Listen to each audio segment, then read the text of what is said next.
Bom dia. Eu sou o Diogo, ele é o Gustavo. A gente veio falar sobre os perigos da automedicação. Nosso orientador é o Júlio. Pode passar. Então, contextualização do tema. A gente escolheu esse tema, que é a automedicação, porque é muito importante a gente falar de algo que vem acontecendo muito e é realmente muito perigoso e prejudicial à saúde das pessoas. Um pouco sobre a justificativa também, é porque ao longo do tempo a gente pode perceber um crescimento praticamente exponencial de pessoas se automedicando. E nosso objetivo do trabalho é informar e colocar medidas para prevenir a automedicação, que é algo muito perigoso. A nossa metodologia ela foi baseada basicamente em estudos científicos, que vai ser apresentado no final. E basicamente é isso, a gente usou diversos artigos, como da Anvisa, do SUS Brasil, entre outros. Vai passar. Então, eu vou começar aqui falando do histórico do contexto da automedicação, né? A definição da automedicação é você se medicar sem consultar um profissional da saúde, podendo usar de forma caseira ou você indo mesmo até uma farmácia para se medicar. Eu quero dar uma aprofundada um pouco na história.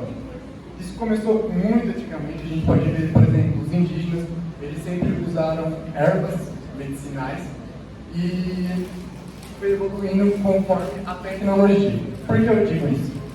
Porque a gente pode ver, antigamente, a tecnologia era defasada. Então, ela começou com ervas, foi evoluindo conforme a Idade Média. Na Idade Média, a gente já usava remédios caseiros, feitos com ervas também, mas tinha mais compostos, manipulados. E, atualmente, com o crescimento da tecnologia, a gente vê farmácias que vendem remédios muito facilmente. Então, basicamente, um acesso livre para todo mundo usar. E fatores que contribuem para a automedicação. A primeira coisa e mais importante, que é a facilidade. É muito mais fácil você ir diretamente numa farmácia, sentir que está com dor de cabeça e pegar um remédio para aquilo, do que pegar uma fila gigante no SUS ou em qualquer outro medicamento. Outra coisa também é a cultura.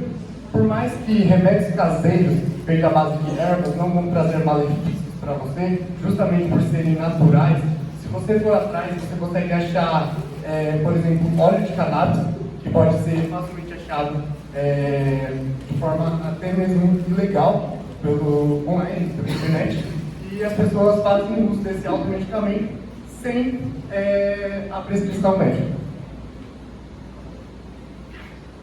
Então, eu vou falar alguns dos principais motivos para a automedicação.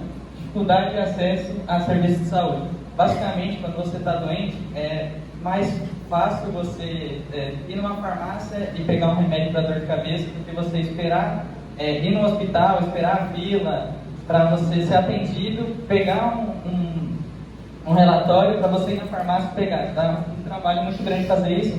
Então, normalmente as pessoas vão preferir realmente algo que seja mais fácil, mais rápido de ser praticado. Redes sociais.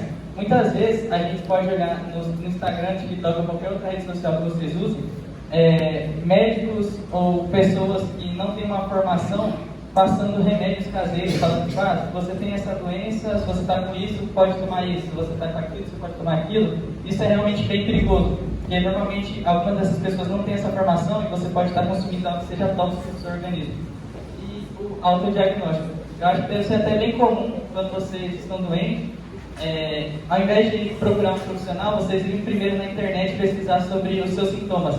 Isso é algo bem grave, porque mesmo que seja algo mais leve, você pesquisar na internet e ver algo mais grave já te causa um pânico, e se for o contrário pode ser pior ainda. Você está com algo muito grave, mas quando você olha na internet você olha que é algo mais leve, então você não se preocupa tanto. Então é sempre importante procurar um profissional.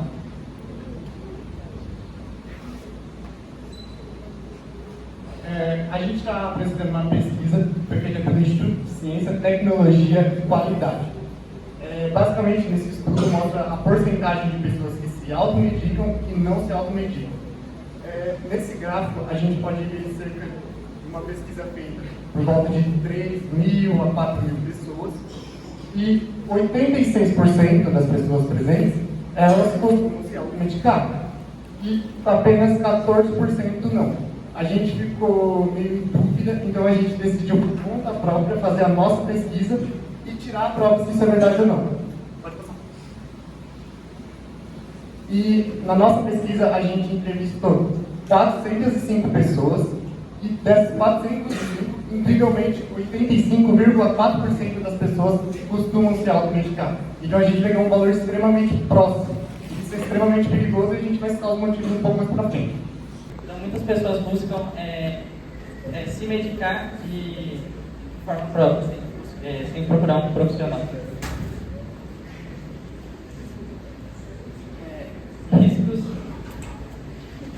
Riscos e consequências da automedicação. Resistência antimicrobiana. O que isso significa? A gente pode ver como, por exemplo, o Covid-19, que foi sofrendo mutações ao longo do tempo. E isso acontece porque o vírus vai criando resistência a determinado remédio que você toma. A resistência a gente pode ver em vários tipos de antibióticos e analgésicos no geral. Isso acontece basicamente porque o vírus ele vai criando resistências ao que você já tomou. Então, meio que o medicamento não vai funcionar mais. Reações adversas e intoxicação. Outro problema muito grande é que você não sabe se você é alérgico a um remédio. Então, você não vai saber até você tomar. E se você tomar um remédio sem a consulta do profissional e for alérgico e não saber, o que vai acontecer? Você vai criar outros sintomas, como dor de cabeça, dor no estômago, e você não vai saber por que aquilo está te causando. Você não vai saber se você pegou outro vírus ou outra bactéria, ou se é o remédio. Você não vai ter certeza daquilo. Agora também tem o mascaramento de doenças. Eu vou dar um exemplo um pouco mais severo aqui, mas pode ser aplicado para outras situações. Vamos supor que uma pessoa com câncer, ela está no estágio inicial e começa com sintomas como, por exemplo, dor de cabeça, dor de barriga. O que a pessoa vai fazer? Vai tomar um remédio sem ir no consultório médico. Tomando aquele remédio para dor de cabeça, você vai mascarar a sua doença. Ou seja, você vai aliviar um sintoma momentaneamente e vai continuar apenas progredindo de forma silenciosa até chegar no ponto que pode ser irreversível. Impactos na saúde pública. Custos para o sistema de saúde. Basicamente, muitas pessoas estão se automedicando e isso pode deixar mais grave os problemas que elas já têm. Por exemplo, se você está com dor de cabeça e você vai se automedicar, mas você não tem conhecimento se você é alérgico àquele remédio ou não tem conhecimento se aquele remédio pode deixar o seu problema mais grave, isso pode piorar a situação do que você já está doente ou desenvolver problemas maiores. E com isso, muitas pessoas acabam, depois de se automedicar, tendo que parar no hospital por conta de intoxicação ou coisas semelhantes. E isso é um custo maior, até porque se a pessoa tivesse ido antes no hospital, o problema dela teria se resolvido antes e a pessoa também não geraria um custo maior porque agravou o problema dela. E educação e conscientização. Como a automedicação é algo bem perigoso, é importante sim um investimento para a gente ter um conhecimento maior sobre esse assunto. Como, por exemplo, profissionais da saúde darem palestra, gravarem vídeos, qualquer coisa explicando sobre esses riscos, porque a educação da saúde nas escolas não é algo tão trabalhado e poderia ser bem trabalhado para no futuro as pessoas não crescerem com esse mau hábito. Então, gente, eu vou juntar dois tópicos, que é educação em saúde e papel dos profissionais de saúde. A gente vê muito por aí se falando de educação financeira, inteligência emocional, mas pouco se fala sobre educação na saúde. No qual é extremamente importante, principalmente o papel dos profissionais, que é conscientizar os seus pacientes. Dando exemplos que, vamos supor, uma pessoa com dor de cabeça, ela vai e o médico fala assim para ela: você pode usar esse determinado remédio até tal coisa acontecer, ou seja, um ciclo.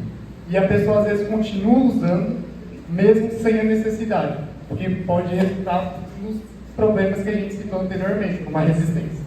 E a regulamentação e controle. Como eu disse, tem muitos remédios que saem de farmácias até mesmo de forma legais. Remédios de tarja preta, por exemplo, a pessoa oferece ou um dinheiro a mais ou alguma coisa, e o farmacêutico entrega esse remédio para ela sem receita ou qualquer outra burocracia. Ou seja, a farmácia não tem muita regulamentação do que entra e sai da empresa.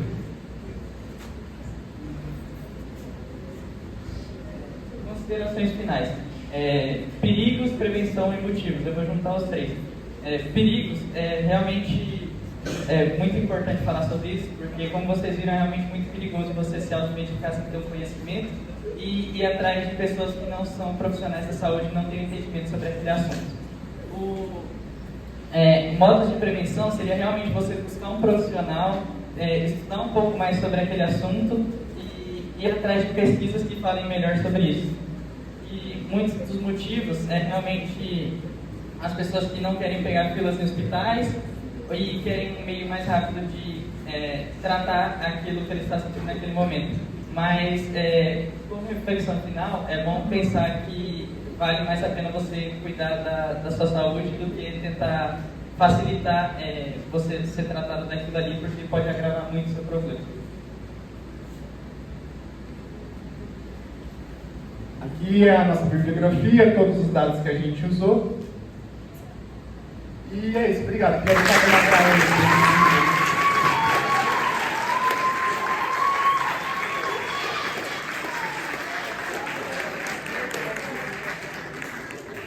Eu queria deixar um agradecimento a todo mundo que participou da pesquisa. Eu sei que aqui grande parte participou, que a gente foi passando de sala em sala perguntando casos da família, como que acontecia, como que é, ao nosso orientador, que ajudou bastante a gente no processo de TCC, de buscar fontes, tudo mais, e a minha família, no geral, né, que me ajudaram também, e a Nath, é isso.